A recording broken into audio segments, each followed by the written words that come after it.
Chapter 31. Any downturn in mental health is a very physical experience for me. Mental illness intensifies any physical pain and sensations present in the body.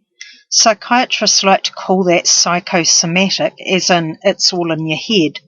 But breaking that word down into its two halves literally translates to of the mind and of the body, and to me captures the intrinsic interconnectedness of these aspects of our being. Mainstream physicians can be easily sidetracked by a diagnosis of mental illness in a person's medical file. I am not alone in my experience of sometimes finding it hard to get physical symptoms taken seriously because of the bipolar diagnosis. I had a classic experience of this when I was at Polytech. I went to the doctor about my sore neck. It was giving me headaches and affecting my study.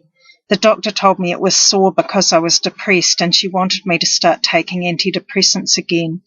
I was taking my lithium dutifully and not experiencing any other significant symptoms, so this suggestion really annoyed me. It was neck pain, for God's sake, not my imaginitis kicking up. She became increasingly forceful in her opinion and threatened to call the community psych team and get a compulsory treatment order taken out if I did not agree to take the antidepressant. So I acquiesced and took the prescription from her, said yes, I'd take it, and got out of there before she had time to commit me, still with no treatment for the pain. From experiences such as this, which are not uncommon at all, I've become convinced of the importance of partnership in the treatment and management of health issues, mental and physical.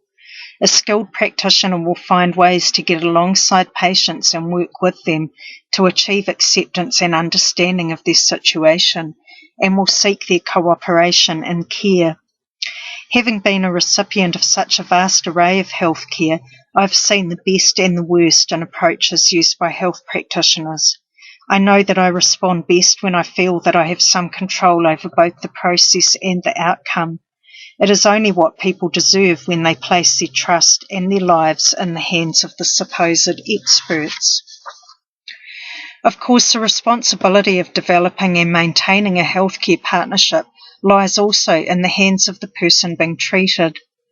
Becoming knowledgeable on one's condition and treatment options is a very empowering process and gives a person the opportunity to be actively involved in the decisions affecting them. In this age of knowledge and climate of consumer rights, we no longer have to be passive recipients.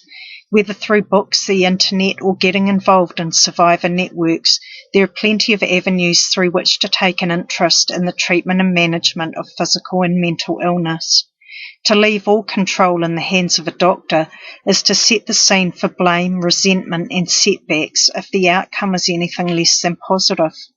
Getting well means shifting beyond this mindset and into one where you play a part. This being so, here's a joke that has its roots in the old school way of doing things. Question: what's the difference between God and a doctor? Answer: God doesn't think he's a doctor.